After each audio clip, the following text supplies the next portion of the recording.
Question में ऐसा कहा गया है कि a block A of mass m1 rest on a horizontal table. Diagram के थ्रू चीज़ें प्रिपेयर कर लेते हैं। यहाँ पर ये एक हॉरिजॉन्टल टेबल है और इसके ऊपर एक ब्लॉक है जिसको मैंने रख दिया है और ये रेस्ट में है। इसका मास m1 है। इसके बाद कह रहे हैं a light string connected to it passes over a frictionless pulley. तो यहाँ पर ये मैंने एक लाइट स्ट्रिंग बनाई है जो कि पुलिस के थ्रू पास होगी और ये हो गया इसका दूसरा एंड स्ट्रिंग का। पहला वाला तो ये है जो m1 से जुड़ा हुआ है। ठीक है, आगे क्या कह रहे हैं कि other end another block B of mass m2, यानी एक और ब्लॉक है, ये दूसरा ब्लॉक हो गया और इसका जो मास है वो m2 है और इसे आप b से रिप्रेजेंट करेंगे और ये a है। इसके बाद कह रहे हैं coefficient of kinetic friction between block and table is mu के। ये जो आपका टेबल है और ये जो ब्लॉक है, इस यहाँ जो इनके बीच में कांटेक्ट हो रहा है, यहाँ पे फ्रिक्शन पाया जा रहा है और उस फ्रिक्शन का जो काइनेटिक कोफिशिएंट है वो म्यू के है। आप ओनली म्यू लिख करके भी काम चला सकते हो, बाद में आप म्यू को चाहे तो म्यू के से रिप्लेस कर देना। फिर क्या हुआ है कि when the block A is sliding, block A slide कर रहा है, किधर को नहीं बता रहे हैं, अंडरस्टूड है कि due to m2, due to you can say weight of the m2। कोई बॉडी जिसका मास अगर m2 है तो उस पर नीचे के डायरेक्शन में इसका वेट w बराबर mg लगेगा। जो m1 है वो स्लाइड अगर करेगा तो -x डायरेक्शन में स्लाइड करेगा। ये मैंने m1 को क्या किया, स्लाइड करवा दिया है। एक्सेलरेशन सपोज करिए इसका a है, तो जितना एक्सेलरेशन से m1 स्लाइड कर रहा होगा -x डायरेक्शन में, उतने ही एक्सेलरेशन से m2 जा रहा होगा नीचे के डायरेक्शन में। ना इसके बाद जो और फोर्सेस रिक्वायर्ड हैं उन्हें भी ड्रॉ कर लो। जैसे कि m1 के बारे में आप हमें बताएं कि ये एक्सेलरेट -x डायरेक्शन में हो रहा है, तो क्यों, कोई तो फोर्स होगा जिसकी वजह से m1 जो है -x डायरेक्शन में एक्सेलरेट हो रहा है।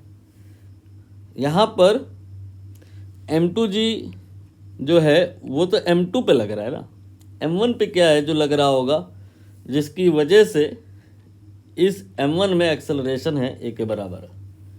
समझ आ गया होगा आपको, मैं बात कर रहा हूँ स्ट्रिंग जो इस पे टेंशन अप्लाई कर रही है, that force here is responsible for the sliding of a, but here contact will resist the sliding of m1। यहाँ पर इस जगह पे जो फ्रिक्शन है वो अपोजिट डायरेक्शन में इसके मोशन को रजिस्ट करेगा। एंड फ्रिक्शन फोर्स होता कितना है, वो होता है म्यू इंटू एन के बराबर। Now what about an, normal force find out करने के लिए नॉर्मल यानी कि परपेंडिकुलर डायरेक्शन में बनाया जाता है। परपेंडिकुलर डायरेक्शन में आपने फोर्सेस सारे बनाने हैं, तब आपको समझ में आ जाएगा कि जो नॉर्मल फोर्स होगा उसकी वैल्यू कितनी होगी। m1 पे नीचे के डायरेक्शन में तो एक फोर्स लगेगा, this is the weight, that is m1g, और m1 पे दूसरा फोर्स होगा नॉर्मल रिएक्शन। ऐसा तो हो नहीं रहा है कि जब m1 स्लाइड कर रहा है तो वो ऊपर भी जा रहा है या नीचे भी जा रहा है, कहीं नहीं जा रहा है, वाई डायरेक्शन में उसका मोशन नहीं हो रहा है। सो वाई डायरेक्शन में इसके जो फोर्सेस हैं वो बैलेंस्ड हैं। सो n जो होगा वो m1g के बराबर होगा। ये सारी बातें मैंने ज़्यादा डिटेल में एक्सप्लेन कर दी हैं, सीधे सीधे ही लोगों को समझ आ जाता है। हो सकता है आप बोर भी हो गए हों कि जो n होता है यहाँ पे m1g के बराबर होता है और जो रेजिस्टिव फोर्स होता है या जो फ्रिक्शन फोर्स होता है वो म्यू एम जी के बराबर होता है। अब हम यहाँ पर M2 पर बात करेंगे। क्या और भी कोई फोर्स है जो लग रहा होगा? लग रहा होगा, क्योंकि M2 जो है वो स्ट्रिंग से कनेक्टेड है, और स्ट्रिंग में जो टेंशन होती है या किसी भी चीज़ में जो टेंशन होती है वो जो दो एंड पॉइंट होते हैं उनको अप्रोच कराने की टेंडेंसी रखती है। या आप ऐसे मान के चलो कि टेंशन यहाँ पर बी पॉइंट पर भी बनेगी, जो कि बी पॉइंट को यानी कि M2 को ऊपर की तरफ ले जाना चाहेगी, ऊपर की तरफ फोर्स लगाएगी। यहाँ पे मैं बनाऊंगा T। Now we will write the equation for A and for B। If we talk about A, what will be the equation? In both cases, we have to write net force equal to Ma, and net force in case of M1 will be how much? Since body accelerating in minus x direction, so here we have to assume this is more and this is less. More minus less will be the net force, that is T minus mu mg, and it will be Ma. M की जगह M1 कर लेना, M की जगह M1 कर लेना, ठीक है। इसके बाद में यही सेम की हेल्प से हम लोग इक्वेशन लिखेंगे, but for M2। For M2 acceleration is in downward direction, so this will be more and this will be less. More minus less will be the value of net force, so it will be M2G minus T equal to M2A. Now here we have two equation in two variable. कौन कौन से two variable? T and A. T here is tension, A here is acceleration. हमें यहाँ पर acceleration नहीं निकालना है, मतलब हमें कहीं ना कहीं देखा जाए तो A को एलिमिनेट करना है और T को निकालना है। बट स्टिल हम लोग यहाँ पर सिस्टमैटिक अप्रोच करेंगे। सिस्टमैटिक अप्रोच मतलब हमें इन दोनों इक्वेशन को बिना दिमाग लगाए जोड़ देना होता है, चाहे कुछ भी एलिमिनेट हो रहा हो या ना हो रहा हो। जो अगर सब सही चल रहा होता है तो जब हम जोड़ते हैं तो इंटरनल काइंड ऑफ फोर्सेस वो कैंसिल हो जाते हैं, टी कैंसिल हो जाता है और ए निकल आता है। देखो ये कितना आता है, यहाँ ये और ये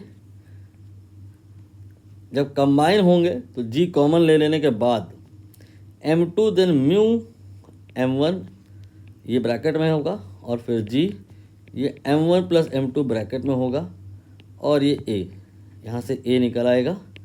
that will be M2 minus mu M1 and then G, and इस पूरे का whole divide M1 plus M2। ये आ गया एक्सेलरेशन का वैल्यू। लेकिन एक्सेलरेशन नहीं निकालना है, हमें निकालना है टेंशन का वैल्यू।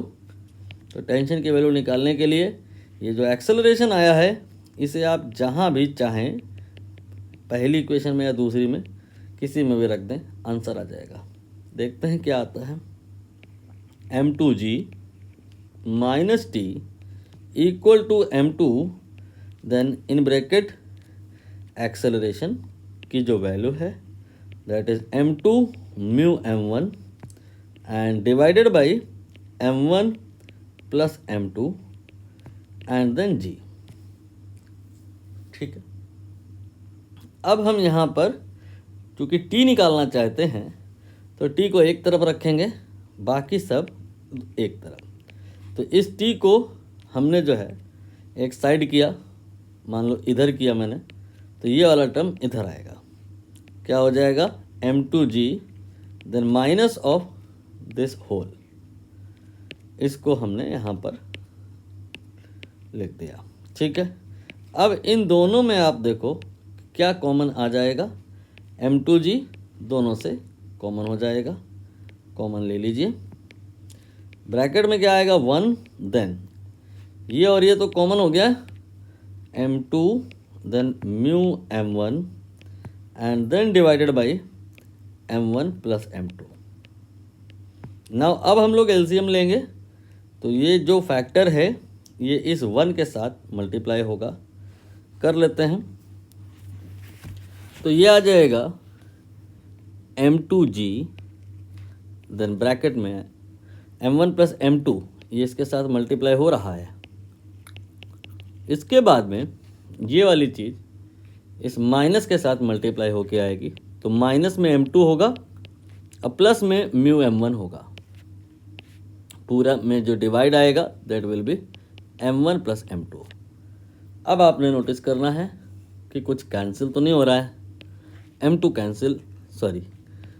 कैंसिल हो रहा है, तो यहाँ पे आएगा M2G ब्रैकेट में ये और ये दोनों में से M1 कॉमन आ रहा है, कॉमन निकाल लीजिए 1 प्लस म्यू।